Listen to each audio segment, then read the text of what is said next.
He was a professional at stealing hearts. He didn't just date, he executed a flawless campaign. This is Leo, and today his target is Isabella.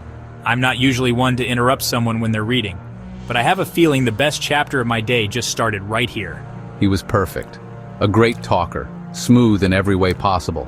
He held the doors. The compliments were unlimited. The flowers were spontaneous. He called into the depths of her love language, listening intently as she talked about her stresses, her feelings.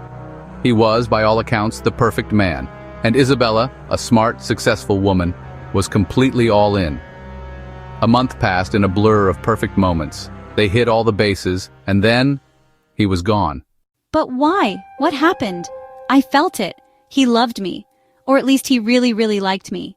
We had a connection, didn't we? This is the moment of heartbreak for so many women. The confusion, the self-doubt. What she doesn't understand is that this wasn't a failed romance. It was a successful operation. The man she met isn't 31. He is, but he isn't.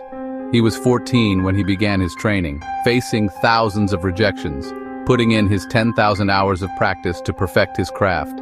Every line, every move, every spontaneous gesture was part of a perfectly synced routine. Now look back at the evidence. The time he spent on the phone with you, the dinner dates, the flowers, the comments, that was him making you fall in love. But here is the question that changes everything. What did you do to make him fall in love? Just showing up pretty? Listening to him talk about his adventures and investment plans? That's not how you win the heart of a man like this. He took on the burden of expressing feelings. He took on the planning for the dates. He took away your worries about who was paying. He gave and you received. He called into your deep needs, but you never called into his. He conquered the territory, planted his flag, and having won the game, he moved on. The chase was over. The heartbreak is real, but the lesson is priceless. For the woman who wants to build a love that lasts, she cannot be a passive recipient. She needs to start practicing. She needs to learn the male calls. This is the three-part strategy. First, you must become his peace. Men are rewarded for conquering chaos in the outside world. The last thing they want is to come home to it. Your job is not to add to his stress, but to become the one place he can find absolute peace. This is where you learn to take things off his plate, find his stress points and eliminate them. You are not being his maid, you are being his partner. You are actively increasing the quality and peace of his life. Second, you must become his praise. Compliments about his looks or his style are nice, but they don't build a man's soul. That presentation you're working on is brilliant. The way your mind put that together is seriously impressive. You're going to kill it tomorrow. This is the language he understands. Let him know you believe he can climb that hill faster than anyone. Third, you must become his purpose partner. Why does a man stay so connected to a good mother?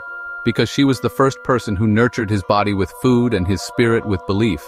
She was his original purpose partner. When a woman learns to do this, people are baffled by the man's devotion.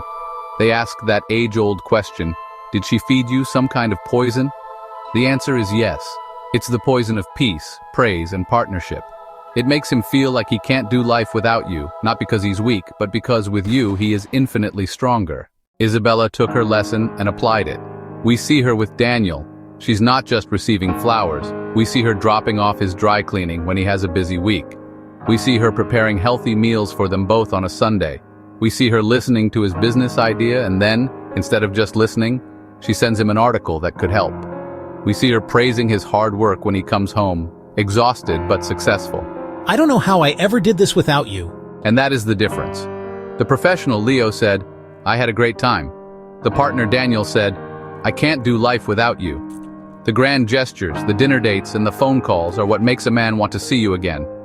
But the nurturing, the praise, and the peace you bring to his life, those are the things that make him fall in love and never want to leave. If this resonated with you, subscribe for more films on the real art of love. And in the comments, let us know one way you can bring peace to your partner's life this week.